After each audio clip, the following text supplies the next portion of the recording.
La independència cultural, la independència econòmica i també el dret a decidir són els tres pilars del full de ruta nacional que la presidenta d'Òmnium Cultural, Muriel Casals, ha presentat aquest dilluns a Badalona. Casals creu que en ciutats com precisament la nostra, Badalona, encara és més important treballar en aquesta línia, sobretot després de la polèmica de la Diada Nacional que va viure la ciutat. La conferència de la presidenta d'Òmnium Cultural, Muriel Casals, ha deixat sense cadires la seu de l'entitat a Badalona, al carrer de la Costa.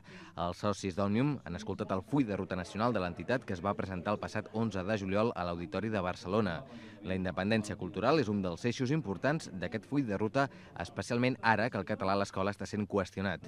La independència fiscal, és a dir, la recaptació d'impostos per part de la Generalitat i el dret a decidir, són altres dels pilars del projecte d'Òmnium Cultural per al país.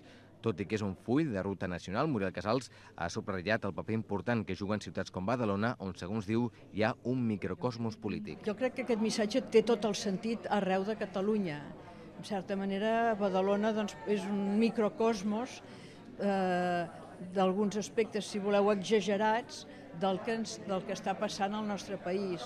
Aquí què ha passat? Que s'ha abusat o usat malament el fenomen de la immigració per aconseguir un èxit electoral que, apel·lant a la raó i als bons sentiments, doncs potser no s'hauria tingut. La presidenta Muriel Casals va prometre estar molt present a la ciutat després del triomf del Partit Popular i aquesta ha estat la seva quarta visita des d'aleshores.